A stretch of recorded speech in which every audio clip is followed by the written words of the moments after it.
Danas sam posetio gradsku opštinu Stari grad i razgovarao sam sa rukovodstvom Starog grada o projektima koje ćemo realizovati na ovoj opštini. Ono što želim pre svega da kažem, a mislim da je to najvažnije za građane Starog grada i za ljude koji rade u ovoj opštini, situacija finansijska kada je u pitanju gradska opština Stari grad je u ovom trenutku najteža u čitavom Beogradu.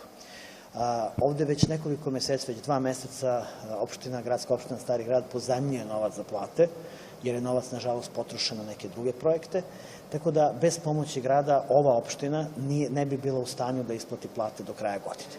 I to vam je još jedan dokaz kako Đilas vidi javne finansije, kao što je ostavio u gradu 1.200.000.000 evra duga, tako i ovu opštinu doveo na ivicu bankrota. Zato će grad Beograd pomoći gradskoj opštini i Stari grad da do kraja godine isplati plate i da ima novac za neophodno funkcionisanje, kako bi od sledeće godine ova opština mogla i da radi sve one projekte koji su planirani. Pored toga, u poslednje 4 godine u ovoj gradskoj opštini je skoro 200 miliona dinara dato na različite agencije. 200 miliona dinara je petina njihovog budžeta, to je znači skoro 1.800.000 evra. Toliko para je otišlo na razne agencije umesto za razvoj, na plate ljudi koji su angažovani sa strane, umesto na plate zaposlenih u opštini, umesto na projekte koji su važni za interes Starog grada. Meni je drago što je Stari grad pod novim rukovodstvom počeo da sarađuje sa gradom Beogradom, jer nemoguće razvijati Stari grad bez Beograda, kao što je nemoguće Beograd razvijati bez Republike. Stari grad je suviše važna opština koja ima projekte koji su i od gradskog i od republičkog značaja, da bi mogla da se samostalno razvija i da bi mogla da vodi sopstvenu politiku koja nije jednaka sa politikom grada. Zato smo danas definisali sve projekte koje ćemo raditi na Starom gradu u narednom periodu. Od linijskog parka, dela metroa koji će se raditi, koji će prolaziti delom ispod Starog grada, zatim početak izgradnje 2 podzemne garaže u Fruškogorskoj i Vlajkovićevoj tokom ove godine, zatim tokom narednih godina rekonstrukcija Belonive pijace sa izgradnjom podzemne garaže ispod pijace, pored toga završetak rekonstrukcija Trga Nikole Pašića sa rekonstrukcijom Bezistana, zatim pretvaranje Čumićevog sokačeta u art zonu, zonu za umetnike i čitav rekonstrukcija samih ulica na teritoriji Starog grada, koja je rekonstrukcija izgradnja urbanih džepova, ali smo razgovarali i o onim problemima koji tište starograđane, kao što tište većinu ljudi koji žive u centru grada, a to su problem parkiranja i problem buke. Što se tiče parkiranja, kao što sami znate, sistem oko Sokolovo je počeo da uvodi red u problem bahatog parkiranja. Sa izgradnjom ovih nekoliko garaža mi ćemo naredne 2,5 godine na Starom gradu imati skoro 3.000 novih parking mesta i to je bez garaže na Trgu Republike, koje bi trebalo da ima skoro 1.000 i na taj način ćemo delimično obezbediti da oni koji žive na Starom gradu imaju parking mesta.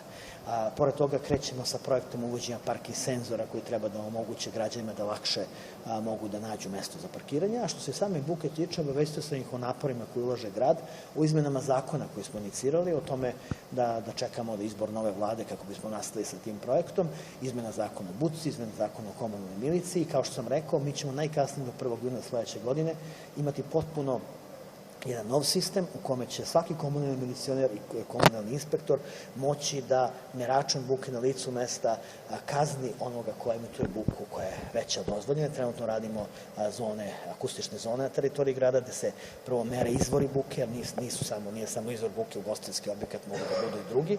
Isto se odnosi na paru i mirise koje ništa nije manji problem od buke. I pored toga ćemo kao grad usvojiti pravila, odnosno građevinske uzanse o tome šta moraju da imaju kao zaštitu od buke lokali koji žele da emituju muziku. Tako da u narednih nekoliko godina nijedan lokal koji nema zaštitu od buke ugrađenu neće moći da emituje muziku posle vremena koje je određeno za to i to je nešto što će se sasvim sigurno dogoditi. I mi, i to ponavljam, želimo da restorani i lokali rade, oni su takođe zapošljavaju ljude, ali ne mogu da rade tako što će maltretirati ljude koji žive u njihovoj okolini. Ovaj problem ne postoji od juče, ovaj problem postoji decenijama. Mi imamo zakone koji su, kad je pitanje zaštite od buke, koji su stari, koji su 80. godina prošlog veka. Vi danas komunalni milicioner ne može da meri buku na licu mesta, već mora da zakaže merenje ovlašćenom kompaniji koja dolazi i meri buku, što je jasno vam je da niko zbog toga neće biti kažnjen. Posebna priča je buka sa splavova i oni će morati da imaju zaštitu buke i tu se spremamo da donesemo odluku o mestima na kome će biti postavljeni splavovi i verujem da ćemo u narednih nekoliko godina potpuno rešiti ovaj problem. Naravno da građani koji žive u centru grada moraju da imaju viši stepen tolerancije kada je u pitanju buka nego građani koji žive na Košutnjaku ili negde drugde, ali s druge strane niko nema pravo da zbog svog posla uništava život ljudima. I to je nešto čime ćemo se ozbiljno baviti u narednom periodu, a to se tiče najviše centralnih gradskih opština, svog Starog grada, Savskog venca i Vračara. I, kao kažem, na kraju, drago mi je što je, novo rukovodstvo opštine spremno na saradnju. Mi ćemo nastaviti sa projektima koje smo i ranije radili na Starom gradu, a to je uređenje urbanih džepova, kao što smo uredili park Vojvode Vuka, sledi nam linijski park na teritoriji Starog grada. Nastavit ćemo sa uređenjem fasada, mi smo skoro mislim jedno od tih 400 nešto koliko smo radili u Beogradu, pa sigurno je pola urađeno na Starom gradu i to već možete da vidite i po Kosnačićevom vencu, i po Topličinom vencu, i po Plukinu i mnogim ulicama na Starom gradu. Nastavit ćemo to da radimo i ja sam siguran da ćemo svi zajedno, uključujući građane u odlučivanje, napraviti od Starog grada bolje mesto za život običnih ljudi, a to je suština svake politike.